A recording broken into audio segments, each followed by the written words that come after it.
Welcome to the Music Maker's Cookbook, the podcast that helps independent artists cook up recipes for success. I'm Sean. I'm Brandon. I'm going to try out a new kind of segment today. Cool. I think it might be fun to kind of have moving forward. Yeah. Where I'm going to be asking a question for us to kind of talk about at the start of it that relates to music and the kitchen, and then pass that question along to you. So I know Spotify just started an engagement feature on their podcast and whatnot. I don't know if you can directly respond to it there, but I'll run a poll. It's closer and closer becoming a social media app every Which day. is what you guessed it would happen. Or you can let us know your thoughts on the question through Facebook, Instagram, TikTok, respond to this clip or whatever. Mm-hmm. But it'd be really curious to hear your thoughts on these questions going forward. Yeah. And then as the community grows, we might make a Discord or something for this kind of engagement pre-show. But we're kind of testing the segment idea out. I love it. So the question that I really want to talk about today. We're in the test kitchen right now. Yes. Mm-hmm. What is your favorite food-themed song, Brandon? Oh, man. A song that relates back to food. Man, I only have a couple in mind. Yeah. Really only because they're top of mind, pretty much. And watermelon sugar is one of them. Just because I love watermelon. And that's the one that popped up first. So because I've heard it so many times. But it also takes me back to a special time where I was out living in, I don't know if I should dox myself. I don't live there now. So I was out living in Lansing, and it was fun. I just graduated and everything, we just got our, dog and everything. So it takes me back to a special time, that song specifically. I don't even know if I enjoyed the song actually, especially because I've heard it so many times. Lollipop by Lil Wayne. Yeah. No, not that one. Not that one's like the 1940s. That one's like 1950s stuff, Lollipop by Lil Wayne's. My brain went to a completely different kind of song. Like that one's also nostalgic to me because it was like 2008 time, somewhere around there. Don't quote me on that. I don't know for sure, but it's very iconic. It's a great song. So those are the only two I can really think of off the top of my head at the moment. What about you? Mine goes to a lot of comedy ones first. Okay. Like I think of Eat It by Weird Al. Oh yeah, good one. Beat It parody. Good one. I think of Cheeseburger by VeggieTales. I don't know if It was my cheeseburger. I don't know that one. I wait for you. I don't want to hear it because I know those VeggieTales and and Little Einsteins. Those songs are so catchy and they'll get stuck in my head forever. Like the Little Einsteins one. Yep. Don't fuck with me. No. Don't play it. Please don't play it. Please don't, because it'll get stuck in my head for the next 3 months. I won't. Don't worry about it. Thank you. But yeah, I grew up with VeggieTales with Sunday schools and whatnot. And that song just it hits. It's so dumb, but it hits. It's just the smacker. Yep. It just smacks the right way, So those were my mind immediately went to the comedy route, but like in terms of my favorite kind of food themed one, kind of like an inside reference between me and my girlfriend. The song and like a song that we both like is Papaya by Sean Wasabi. Okay. I really like that kind of like. It's great because his pop. last name's Wasabi. Yeah. So it's almost a double. That's double points right there is. if you're keeping track at home. He's got a lot of them that really like songs that are like candy or food related. They're all sexual innuendos, but they're funny as hell. That's awesome. Because it's just like bubblegum pop kind of. Yeah. It's just like Lollipop. Exactly. Yeah. So No, that's great. It's just fun. Yeah, that's awesome. I'm trying to think of anything else. Like there's more food ones than I thought. So many. There's so many. There was one specifically in mind that I had, but it's gone now. So unfortunately for everybody, you won't get to hear it. Yeah. It sucks to be us. Yeah, it does. Maybe if you remember by the end of the there you go. I'll just randomly blurt it out like I normally do. But a cool thing, like you mentioned, if you have like a food themed song or whatnot, that makes it easy to kind of market or promote it or whatnot. Like if you have a song called Lollipop at your shows or whatnot, you can give away free lollipops to the dumb suckers or whatever the hell. That's a great point. And that's cheap to do. It is you can buy those in bulk. Yeah, and it can be a fun kind of marketing ploy, or anytime you make. Make sure you have insurance though. I don't want anyone choking. Just in case. That's fair. I don't know if you can get sued for that, but just make sure you have insurance. We talk about the ideas here, man, not the whole. That's true. But covering your bases, I appreciate you for doing that. Yeah. But no, are like album art or things like that, or promotional pieces, or I'm sure you can probably get like stickers or certain kinds of candy or things sure. whatnot with custom wrappers or whatnot to get like your band on it. Cool. That would be pretty cool. Get it wrappers. double meaning. There yeah. But no that's another 2-pointer for you, Sean. I'm not even trying, man. No, you're the one that's just knocking it in, bro. Well, anyways, that was me trying to segue into like I turning totally the derailed food it. into like a marketing thing, because we have more of a fun episode today. We're going to be talking about some weird and interesting and creative ways that artists have marketed themselves in the past, some stories that they've done, and then kind of real quickly talk about, why it was successful, ways that you can implement it as an independent artist, no matter what level of an artist you are, and whether or not we kind of think it would still work today or whether or not it's even worth it. Because there's some on this list, number 11, which is the most extreme. I definitely don't think it's worth it, but it's something that happened that could be done, and you're going to stick around to hear that one. Has actually happened recently as well, too. Oh, has it? It has. So I'll bring that up when we talk about it. Oh, Espresso by Sabrina Carpenter. That's really popular right now, too. Yes. And I love coffee. There you go. That's what it was. Blurted it out. I'm done. I'm done. Man, anyways. You're bringing up conspiracy theories with Spotify, too, with that song. I know, right? I know. No, this is great, though, because Sean has done a whole segment on social media before, and I think he plans on doing it again sometime soon, where he has found the most unique pieces of merch out there that people have sold. This kind of goes hand in hand with Some of it's merch, most of it's not actually. Most of it's purely marketing and promotion. So that's why it's going to be more of an interesting thing. But I appreciate you bringing that up. So if you want to know about how you can use merchandise to market your stuff, definitely follow us on TikTok and YouTube to join in on that series of the wing. Can you believe they sold us? Yeah, it's killer. I love that series. Anyways, I'll let you kind of. Do you want me to take away the first, or do you want to take away first? You take the first. All right, number one, kind of the most easy to do, something that like a lot of artists have done throughout the past as a way of differentiating and marketing themselves, is wearing weird things. Yeah. And I'm not saying things like the big hat of Pharrell Williams or like the plastic cones of Devo. But also like the Devo thing that did also just segment them as being different visually from other artists. But I'm talking about like real crazy things like the meat dress from Lady Gaga. Yeah. Pony bra from Madonna, the really bright saturated neon colors that Nicki Minaj wore when she jumped out on the scene, the whole like full body face paint with Kiss. Like a lot of artists that have a very strong visual identity will use fashion as a way to differentiate themselves right off the bat, which is no surprise. We've talked about fashion being used as a differentiation tool on this podcast many times.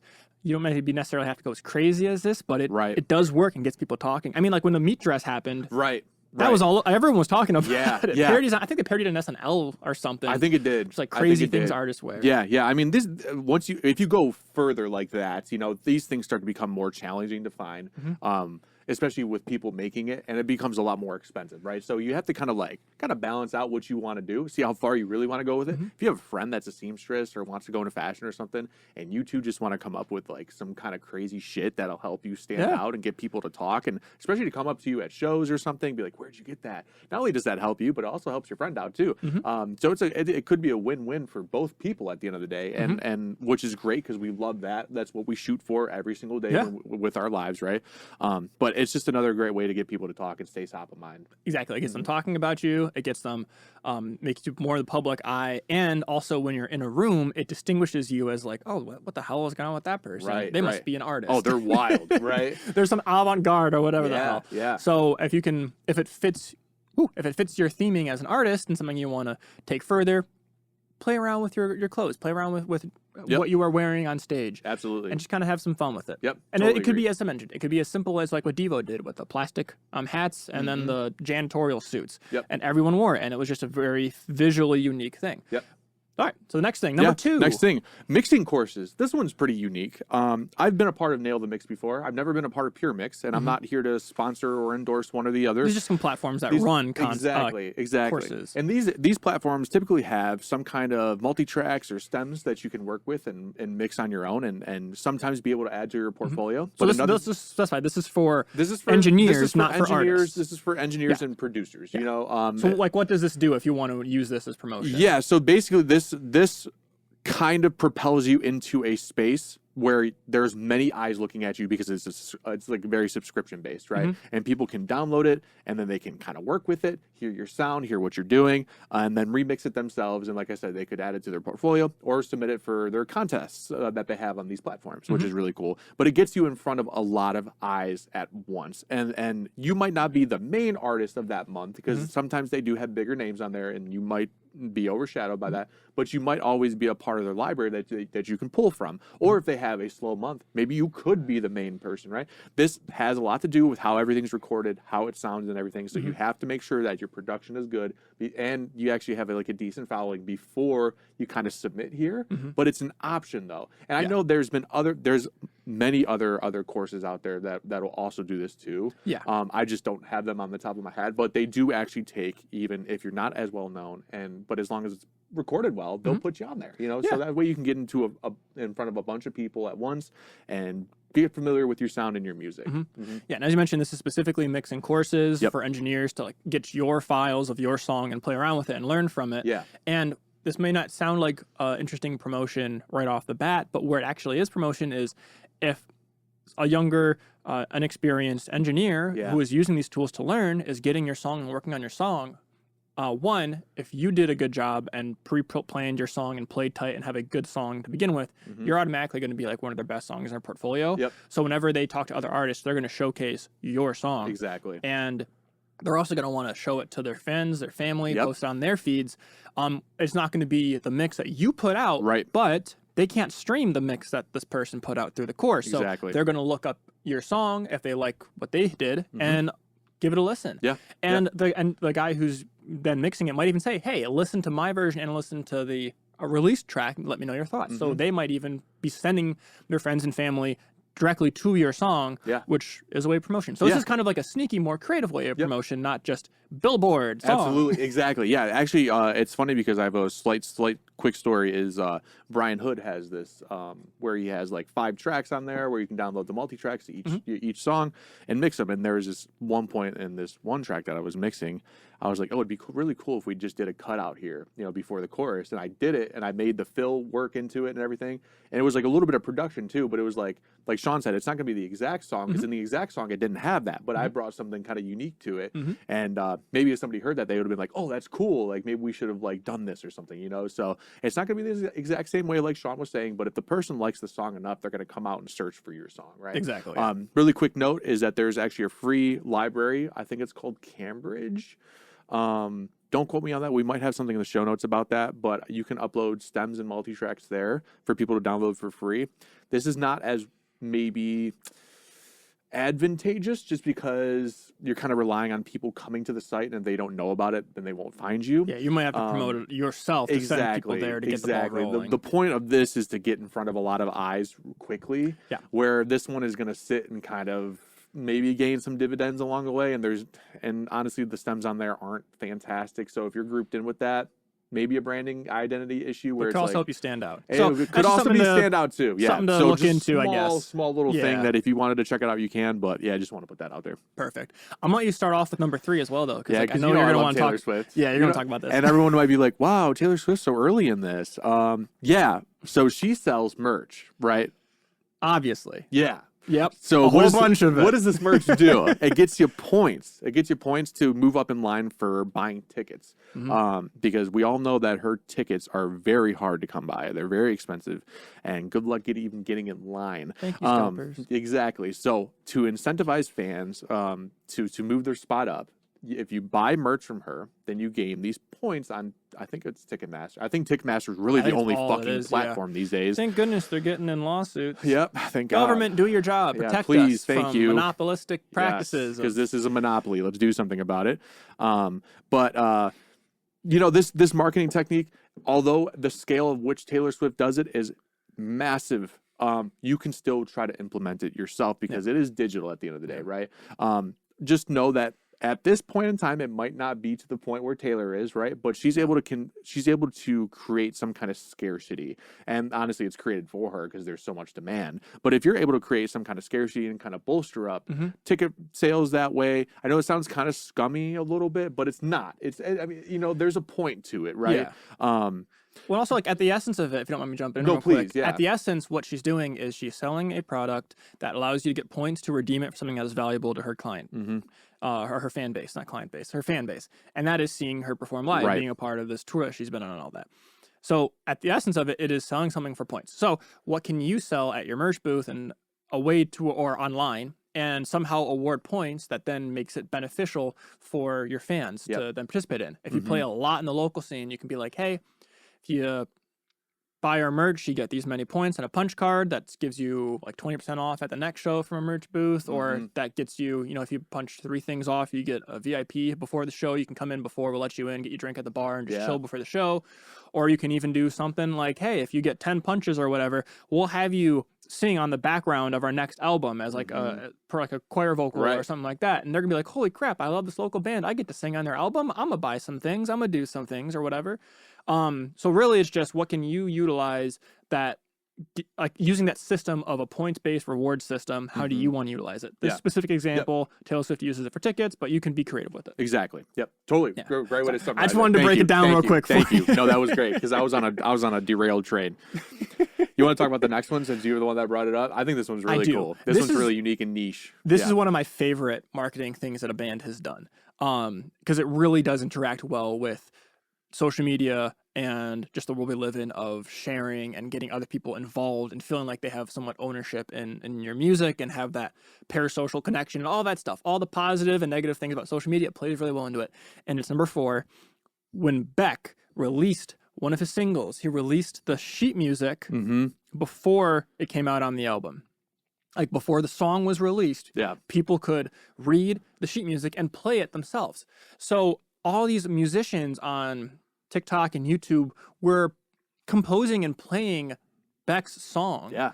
But nobody knew what it was supposed to sound like. Right. So you were getting weird instruments, you were getting weird sounds, different, like tempos, like performance. Like it was just really cool. And people were doing the dubbing thing where it's like, hey, I'll play this part and then someone else will like respond to the TikTok or the short and add another instrument. And they were layering it, and it just built this huge community around this song, around this album that was about to come out. Yeah.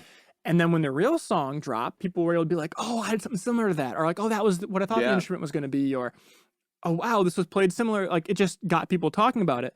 And it's one of the things where it's like, you are now asking fans to create something for you. This was this huge social thing that the band didn't have to pay for, didn't have to create, didn't have to market. It was, if you are making it with our sheet music, just tag us in your video. We might, like they were responding and engaging, which also got fans to want to make these videos because they could get an official response from the band. And it was just a really cool way to market and get it out there and have hype for the song before anyone even heard the song. Very unique. But they could play the song. Very unique. Very cool. Very niche too. Yeah. Very niche because it definitely takes a special type of person to first read sheet music and then second compose it all and record it themselves, you know? I just think one more thing I want to say. Cool. Yeah. Yeah. But also think about it. Like if you are in a music scene, you probably know other artists, right? Yep. And what this does is you can convince them to play your song before anybody else can hear the song. Now you are putting your song in front of their audience, but through their lens. So it doesn't feel like it's paid or manipulative in any sort of way. It's still like they're still getting the content from the artist that they follow, but it does relate all back to you. So this is one thing where it's like musicians marketing to musicians is a really good thing. Exactly. Because it does actually get to fans. Yep. Totally agree. I love it. I think that is so cool. Next one is also yours that you brought up. Yeah. We kind of both talked about it, but you know it better than I do, though. Yeah. Is the 21 Pilots? They've had great branding and marketing campaigns, all along their history of existence. But we're going to talk about a very specific one. Yeah. So as a whole, 21 Pilots has done some great things with their colors, for their branding specific per album, with their wardrobe, like what they wear and how they represent themselves per album, and just overall their visual marketing behind it is incredibly strong. Now there is kind of a storyline between, like in the music of 21 Pilots, the meaning behind it, what goes on behind the scenes. We're not going to dive into all that today. That's for like the hardcore fans to talk about and think about and take meaning from the songs and the albums and the journey of it overall. But for their past album that they were releasing, Clancy, they re-uploaded the album art for all their past albums, and they had like red tape. Yeah. Usually over the eyes, not for blurry face, because there are no eyes on blurry face, but usually over the eyes of whatever was on the past albums. And if you're familiar with the lore or the story behind, the band and these albums as a whole, it really got fans talking about like, well, what's this next album mean? What is significant about this tape? Totally. A very simple thing that just gets people talking. Yep. So if you have a bunch of albums that relate to each other or whatnot, you can then post, like re-upload the album art. Like that's the beauty with digital. You can change things if you want to, and get people talking about it, create a story within it. Yep. So that's like just a very simple thing that they did. And you have to, the reason this is lower on the list is because you have to have a catalog to kind of take advantage of this. Yep. But also, if you just have a bunch of singles, you can do this with your singles too. It doesn't have to be albums. Very true. So it's quite feasible to do, and depending on what your music means and like how your fans engage with it, you can, however you do it, and visually alter your past music to then better represent your future music. That just creates better engagement. Absolutely, totally agree. I think that was really cool. I think that was really cool. Like I think what you said best is that it's all digital and you can do whatever you want. Yep. We're in a time where we're still kind of new into digital at this point, and the traditional way is to set it and forget it. That doesn't have to be that way anymore. It really doesn't. You can change things, you know, not maybe like the songs themselves all the time. Kanye does it all the time. But that requires a lot more technical feat. And not necessarily. You just re-upload it with the same ISRC code. Well, the thing is like I think timing and duration also plays a big part into that too. Like with remixes and stuff, you know. So like if you're like a slight bit off time, I think those distributors at our like kind of like local level have issues with that, you know. Fair. So but it's kind of cool though that we can kind of go back and like tweak stuff if we wanted to. This next one I saw. I was actually going to try to be a part of it and just kind of forgot about it, but I downloaded the stems and everything. It was a contest remix by Invent Animate. Now, this wasn't like the first time that somebody has done this, but it's just the time that I saw somebody did this, right? Basically what they did, they hosted a remix competition for fans to, you know, interact with them and be creative with their already recorded and released song, either, you know, actually remixing it or maybe remixing it in a way where the production's a little bit different. And it was all for a contest, and you had a waiver on there and everything. There was like a contract, you know, that was like, you have to do this, blah, blah, blah. Like you forfeit ownership and all this stuff, like it's legal, but but it was a winner prize and you could upload it and submit it. And it was just like what we were kind of talking about with Beck, and everybody had their own creative kind of spin on it. But this one's a little bit easier because everything was kind of right in front of you at this point. You know, you didn't have to read sheet music, so that technical ability is not there anymore. You just needed to be able to use a DAW and be creative, right? And maybe know how to play an instrument. That'd be cool, depending on what they want to add, depending on what you want to do, you know. But it definitely takes a little bit more organization and management to kind of do this. And obviously there's some legality behind it, especially if you're running a contest. Well, there are sites that you can go to as an artist that will host a remix competition for you and kind of take control of some of the legal aspects of it and the rights aspects of it.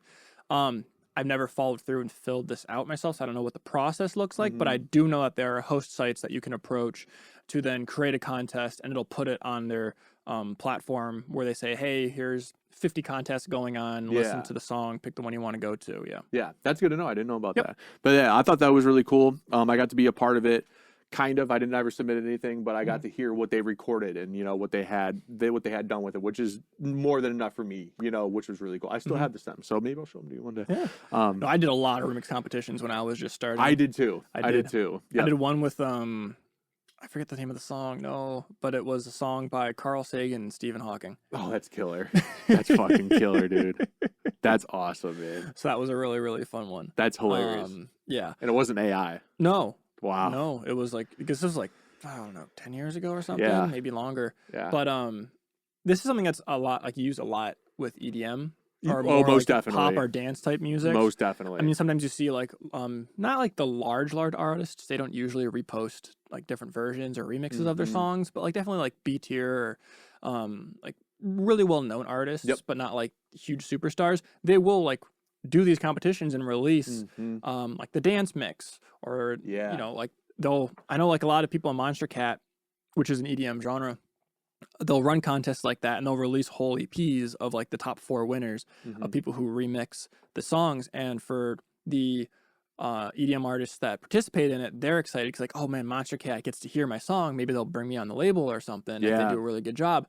So the artists are incentivized to do it. They're incentivized to then like share it because they want their fans to vote on it. So all the other fans are now hearing this song for the first time. And it's really good at kind of expanding your fan base because if somebody wants to remix your song, odds are they either have a similar sound or a similar style, like that their fan base wants to, that your fan bases might merge, or it's completely different. Yeah. Which is you know, it could get some people to talk over, but also just introduces your kind of thing to a completely new, different fan base. Great point. So great point.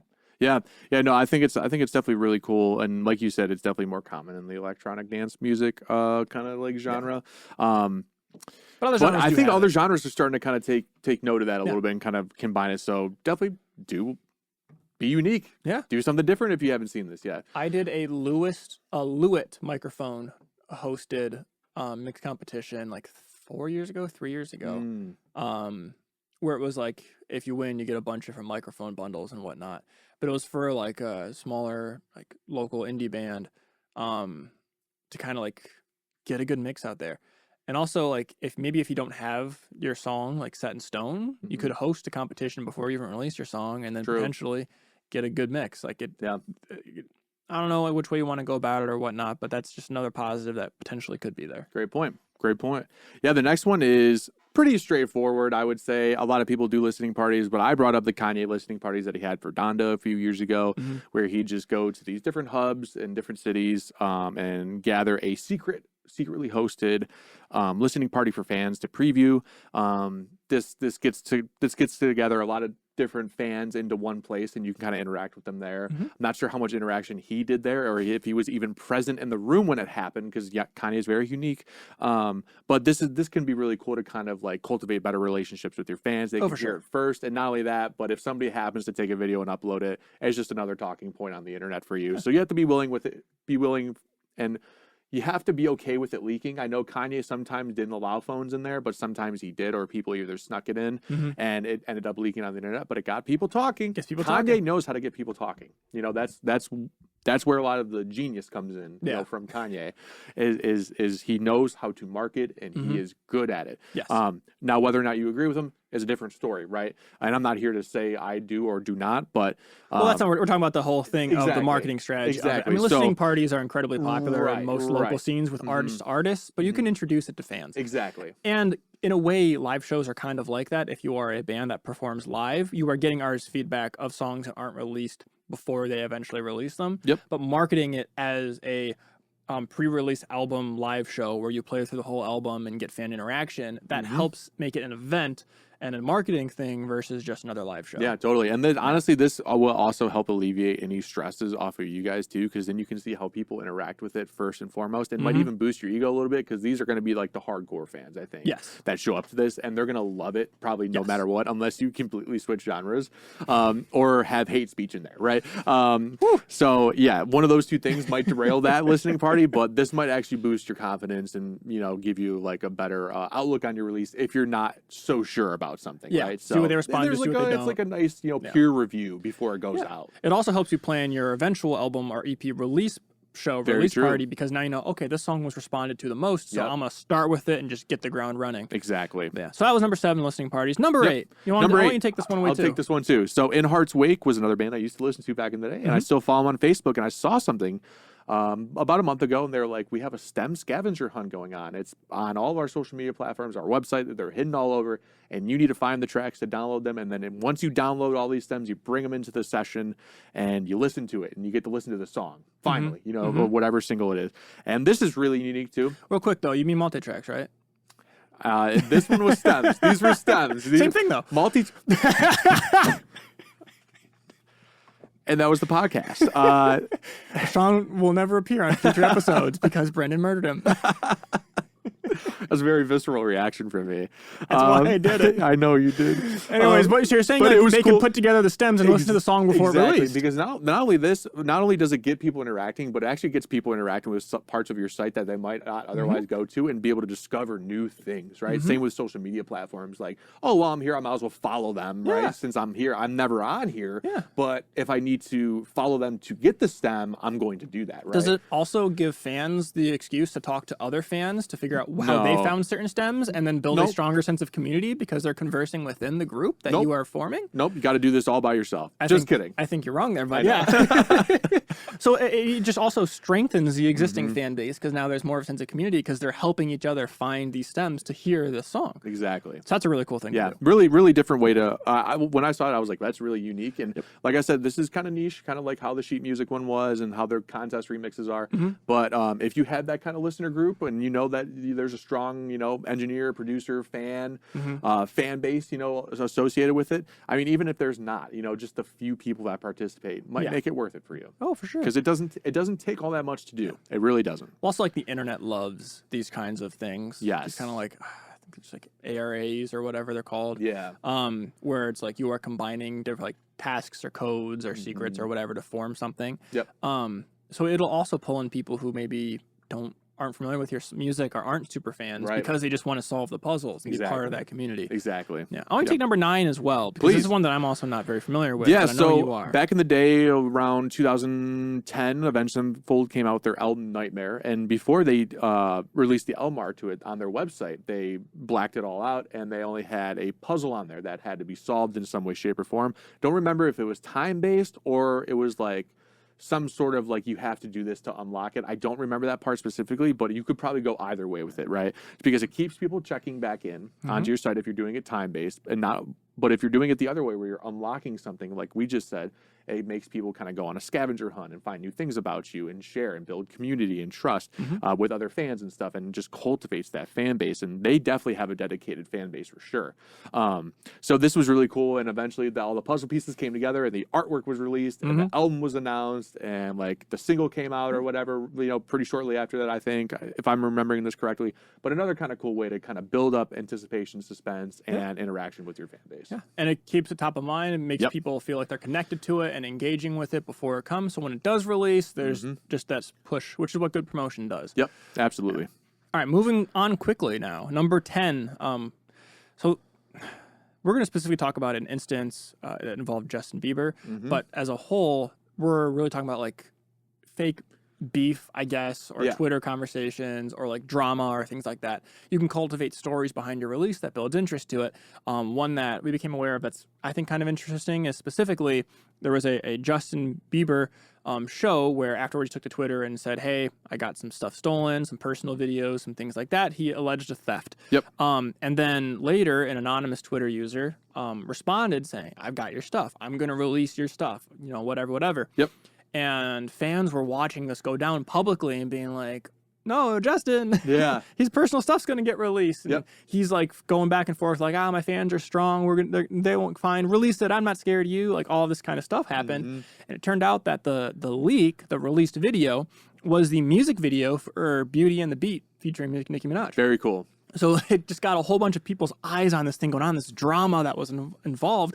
So that way when it was put in the thread, when it was released and announced and put out there were people right there already really interested to see how this is going to conclude and willing to watch. Now, this can be kind of dangerous because if you do it wrong, you might breed ill will between your fans who are watching hostile. it. It can. Yeah. But, it also gets people talking and it gets eyes on you and gets people from outside of your community and your fan base to want to watch it because, like, it's the whole reason why, like, a lot of traffic jams cause. Like, people, like we just have we just have, like, an evolutionary or like a humanistic trait or tick or whatever where we can't not watch the burning house. Right. You drive by it, your head turns. You gawk. So we like drama. We like seeing things happen. At least a lot of people do. So utilizing that in a way, whether it be staged or true or whatever, but putting it out there is an interesting marketing tank. It definitely is. I think that's pretty cool. And like you said, as long as you keep it lighthearted, keep the vernacular friendly enough, right? Don't be like, fuck this guy, because like that can start, pissing some people off and can get hostile. But I love that one. This next one, you gotta be careful with it, but it's something that you can do. But this next one, just do not do. This is number Don't do 11. this one because like this one would piss me off. This one's illegal. This one is illegal. This one is illegal. This is the promotional story that I said at the beginning of the episode. You're not gonna want to miss. So you seemed like you really want to take this one away, so I'm gonna let you start off with it. I don't because this pisses me off, but I will because fuck it, why not? Okay. 2010, Imperial Stars blocked traffic and played their song Traffic Jam 101. they blocked traffic in the middle of the road, and this eventually led to their arrest because, well, you can't do that. No, yeah, they had a box truck with their logo on Yeah. it. They parked across 4 of the 5 lanes in LA, and then the driver left in a different car, so like they didn't have the keys for the vehicle, like it could not be moved. Yeah. This is you at can't do 10:30 in that. the morning, which Yeah. is like high traffic times. Right. That would piss LA. me off so much. Yep. And you know, I did bring up somebody else did this recently. It wasn't yes. it wasn't to the extent of this, but James Corden also did something like this where he ran out with a bunch of people into the middle of, I think it was James Corden, into the middle of the street, and he climbed on top of somebody's car and was like doing like the whole singing thing and everything. And it wasn't as long of a pause in traffic, but it was still enough to, like, I think they at least missed a green light. They would have had to, because it was a decent amount of time. Hopefully I can find the video. Maybe I'll send it to you. Yeah, if you do. It got people talking, you know, and maybe not in a good way, because everybody can share the hatred of traffic together. So it's probably not best to create traffic to talk about it, right? No, We this all really hate pushes. traffic. Yeah, this really pushes the saying of not like all press is good press. Yeah. This is just pushes bad it. press. Yeah. Yeah. And sure, it might get people talking. We're talking about it right now, but Also in the case of 2010 with Pearl Stars, they got arrested. Yeah, exactly. And then now you're paying fees and having to go to court. So what a pain in the ass that was. Yeah. And you know what? I haven't even heard of it until today. So that's how well it worked. But yeah, last one. Oh yeah. There's a fun fact.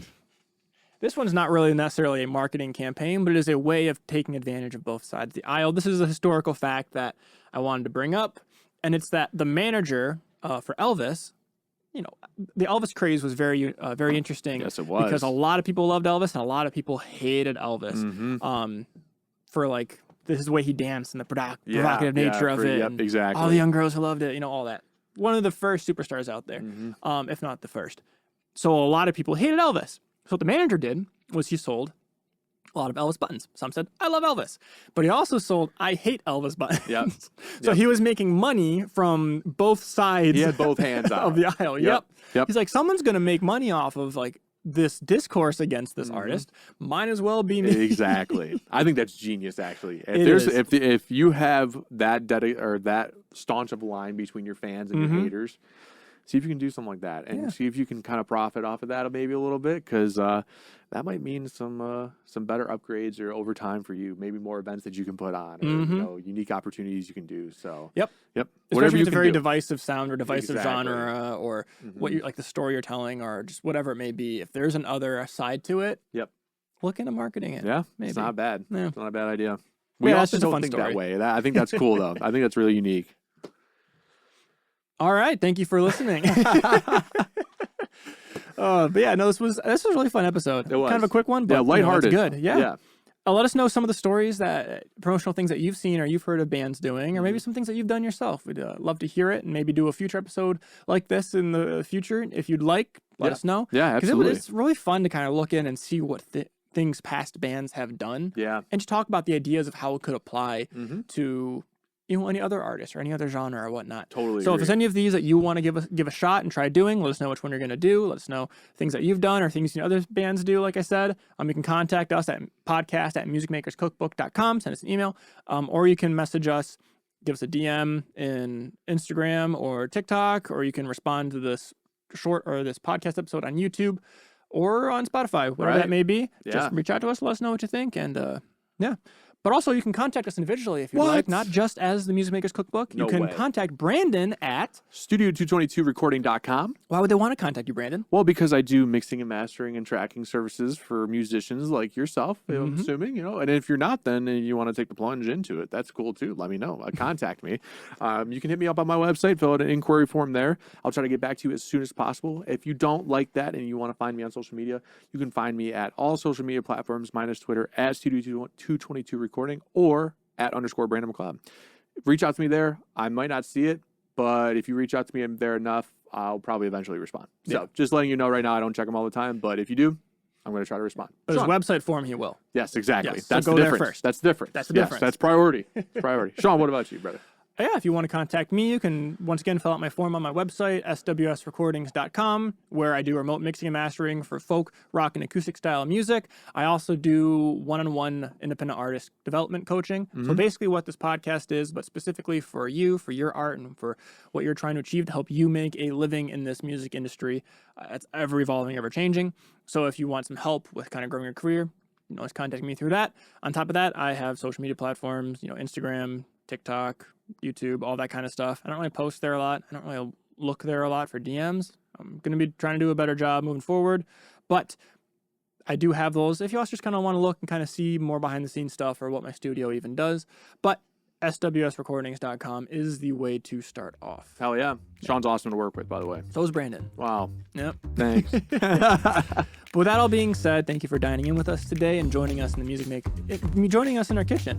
Let us know what kind of topics you would like us to talk about at the beginning of the episode. Hopefully you enjoyed this kind of conversation. I think it added some nice energy going into it, so I definitely want to do more of it. But with that all being said, Bon appetit.